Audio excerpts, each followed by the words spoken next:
Hello everybody, Brian here for quantlabs.net. Today we're going to go through 4 separate postings.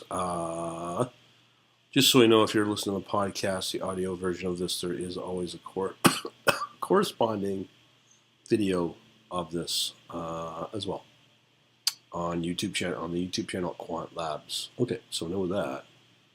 Alright, so what you're looking at right now is from barchart.com/forex/COT reports. So these are legacy commitment of trader reports. Now this is for the last number of weeks. The last one just came out March 5th, which is a week ago. But there's some notices here that we have here. So these are the Forex. So a couple of things we need to add. A lot of people have put in short positions on the 5th for the euro. Okay, so those are usually hedge funds right here. So you can see where people will put capital. Some will put capital behind the euro Forex US dollar. So this can be a good indicator for the week of, I believe this is what date? So today is the 12th. Okay, I don't know. I think it's last Tuesday, so there'll be another one coming out today. But it's a good way to line up your options. So you can see here shorts on the Canadian dollar, Swiss franc, and so forth. So you can use this every Tuesday, see where people are going. So these are the commercial large hedgers, which will basically be your hedge funds. Now we also have the non-commercial large speculators. These are usually farmers, big commodity traders, commodity trading houses. So you're better off, I think, use the commercial large hedgers. So just wanted to let you know that there should be an update tonight. See what people were doing for the world of Forex. Now that leads us into what's going on with the British pound. So over here we have a news story from Bloomberg.com. Earlier today, U.S. exceptionalism begins to wane in the markets. So right here, if you do follow what I do on the Oanda CFD stuff, U.S.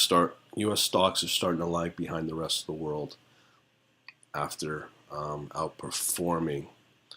Also, despite a large borrowing, S&P sees little risk of contagion from a downturn. That's yet. But again, you can always watch the COT reports, see what people are doing. Or ETF outflow is another good one for those particular indices that you're after. Also, bucking the trend, British pound volatility is elevated as we led into a vote today in the Parliament. British pound volatility is elevated relative to broader currency market. So there's a lot of people lining up for the pain trade of the British pound, as I've shown you in that legacy report for the COT on British pound. Okay, so we have FX volatility index.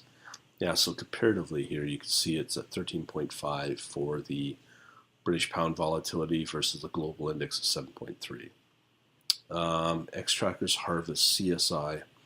Chinese start luring large sums of MSCI to add them to indexes, so there's speculation that may happen. So that's why it was kind of weird. Last week, China had a huge rise in the China 50, and then a few days later, or a short period after, it had a huge, massive drop. Another big commodity here is a glut in pricing on coffee. As you can see here from 2011 all the way down to the low of what it's at now, and the lower part in 2006. So this one more on the British pound. Here's what is priced in for the British pound ahead of the Brexit vote. So chances are the deal gets parliamentary approval, boosts hedging interest. Chances may deal gets parliamentary vote, which did not happen. Traders see risk for short-term pound fluctuation. I think with what just happened today or tonight, will show there will be a definite increase in the pound fluctuability as people don't know the clarity of what will happen with this Brexit notion. Pound bears lose control of price action as trend channel stands firm. Interesting. So if you follow somebody big who talked about the pain trade of the big short on British pound, well, you probably didn't do so good. Another interesting article here again on Bloomberg called, someone just wrote, Black Swan options on the Hong Kong dollar. Hong Kong dollar vol has drifted low enough, and usually when you have low volatility, bad things can happen. The big one is the property market, but it's slowly that China is taking over Hong Kong. So I've not seen anything on my system yet. But anyways, that's pretty well it for the 12th of March. So hopefully you can, if you don't know, the Commitment Traders Report, you can easily find it on barchart.com. Talk to you later.